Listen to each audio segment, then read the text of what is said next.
परम वंदनीय अकारण करुणा वरुणालय भक्तवांछा कल्पतरु श्री रामचंद्र जी के चरणों में कोटि कोटि प्रणाम है। आप सभी भक्तजनों के हृदय में बसे हुए परमात्मा को मेरा बारंबार प्रणाम है।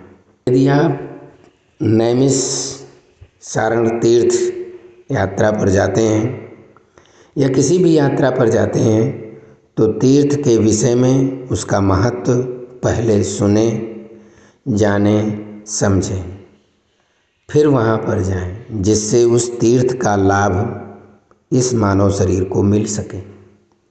बिना जाने, बिना उसका महात्म्य समझे यदि हम जाते हैं तो बाजार आने जाने जैसा ही है। अतः नैमिष सारण के बारे में थोड़ा सा हम परिचय पर प्रकाश डालते हैं। जैसा कि कूर्म पुराण, शिव पुराण, पद्म पुराण, देवी भागवत पुराण, वायु पुराण, मत्स्य पुराण आदि पुराणों के अनुसार ऋषियों ने ब्रह्मा जी से ऐसा पवित्र स्थान बताने को कहा कि जहाँ पर कलयुग का प्रभाव ना हो। कलयुग आए लेकिन वहाँ पर कलयुग अपना प्रभाव न डाले। उस जगह पर पूजन किया जाए, भजन किया जाए, तपस्या किया जाए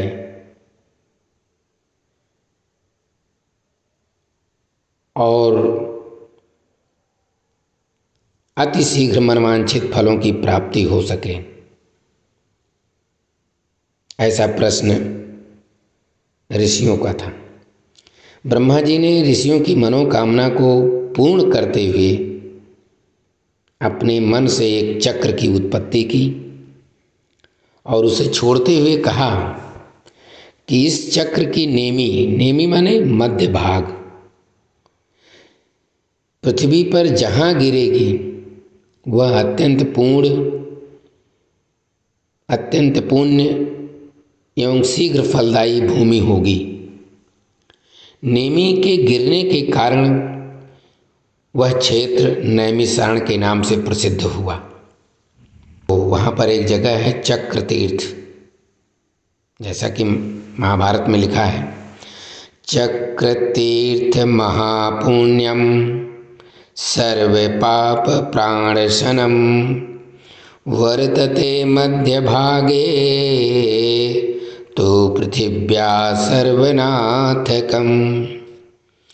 पुराणों के अनुसार ब्रह्मा जी के द्वारा छोड़े गए ब्रह्म मनोमय चक्र से चक्र तीर्थ की उत्पत्ति हुई है।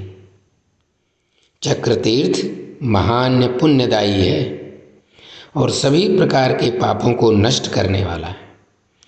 पृथ्वी के मध्य भाग में स्थित है और पृथ्वी का देवता है चक्र तीर्थ। एक दूसरी जगह है ललिता देवी, वाराणस्यां विशालाक्षी गौरी मुख निवासिनी क्षेत्रे वै नैमिषारण्ये प्रोक्ता सा लिंगधारिणी। देवी भागवत में लिखा। यानी पुराणों के अनुसार सती ने दक्ष यज्ञ में शरीर त्याग के उपरांत शिव जी सती जी के पार्थिव शव को स्कंद पर डालकर अन्मयस्क भाव से विचरण करने लगे, जिससे सृष्टि संहार कार्य बाधित हो गया। तब भगवान विष्णु ने लोक कल्याण की भावना से प्रेरित हो सती के 100 के 108 टुकड़े किए, जो शक्तिपीठ के नाम से प्रसिद्ध हुए। उनमें से नैमिष में स्थित शक्तिपीठ लिंगधारणी ललिता नाम से प्रसिद्ध है। एक तीसरी जगह है व्यास गद्दी, यहाँ पर महर्षि वेदव्यास ने, जो पराशर ऋषि के पुत्र हैं,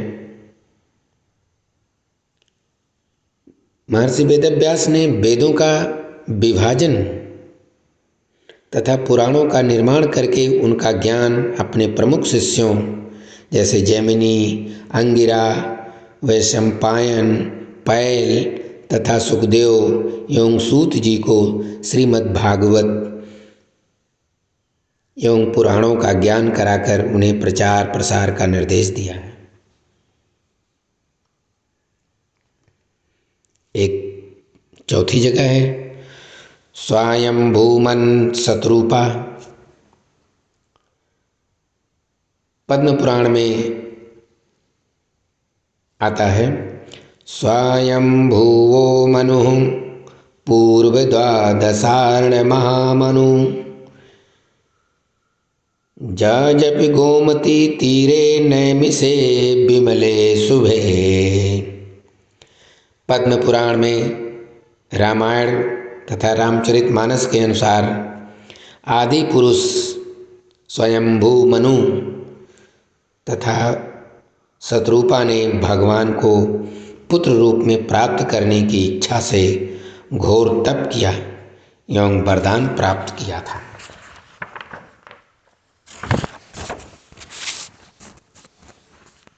एक पांचवी जगह है सूत गद्दी।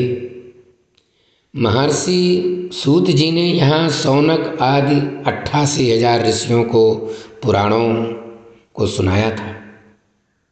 अब आप गौर करिए कि 88,000 ऋषि बैठकर सुन रहे हैं।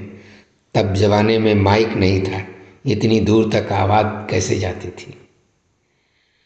तो वो एकाग्रता चाहिए कान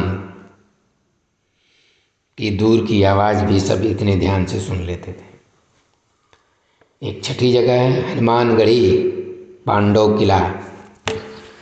भगवान श्री राम रावण युद्ध के समय अहिरावण ने जब राम तथा लक्ष्मण का अपहरण किया, तब हनुमान जी पातालपुरी में जाकर अहिरावण का वध करके कंधों पर राम और लक्ष्मण को बैठाकर यहीं से दक्षिण दिशा यानी लंका की ओर प्रस्थान किया। अतः यहाँ दक्षिणमुखी हनुमान जी प्रकट हुए। यहीं पर पांडवों ने महाभारत के उपरांत आकर 12 वर्ष तपस्या की, जिसे पांडव किला कहते हैं। एक और जगह है दशाश्वमेध घाट। महाभारत एवं पद्म पुराण के अनुसार गोमती नदी के किनारे श्री रामचंद्र जी ने दशम अश्वमेध यज्ञ किया था, जिसके कारण इसका नाम दशाश्वमेध घाट पड़ा। यहाँ पर राम लक्ष्मण जानकी एवं सिद्धेश्वर महादेव जी का अति प्राचीन मंदिर है, आप लोग जानते हैं। एक और जगह है मिश्रिख में, जिसे मिश्रित तीर्थ कहते हैं। मिश्रित तीर्थ इसका नाम है दधीची कुंड। आप लोग जानते होंगे वृत्तासुर दैत्य का वध करने के लिए देवराज इंद्र ने महान तपस्वी मही दधीची जी से उनकी हड्डियों का दान मांगा। तब दधीची जी ने कहा, मुझे जन कल्याण के लिए देह त्याग करने में परम प्रसन्नता है, परंतु उससे पहले सभी तीर्थों व देवी देवताओं का दर्शन करना चाहता हूँ। इंद्र ने कहा, इसमें तो बहुत समय लग जाएगा, तब तक वृत्तासुर हम सबको मार डालेगा, इसलिए सभी तीर्थों को यहीं बुला लिया जाए। और उन्हें सभी तीर्थों के जल से स्नान कराया गया। सभी तीर्थों के जल आपस में मिलने के कारण यह तीर्थ मिश्रित तीर्थ कहलाया। यही मिश्रित तीर्थ दधीची कुंड के नाम से विख्यात हुआ।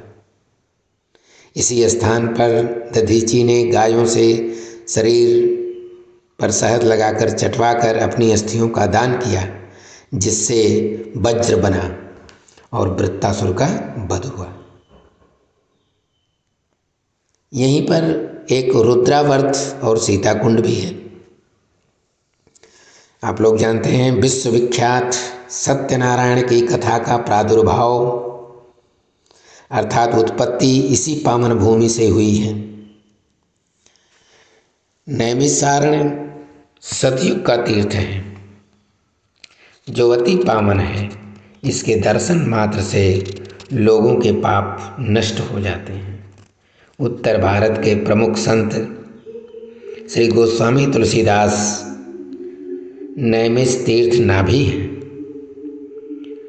सतयुग में तीर्थ नैमिष, त्रेता में तीर्थ पुष्कर और द्वापर में तीर्थ कुरुक्षेत्र, कलयुग में गंगा स्नान, ज्ञान गंगा।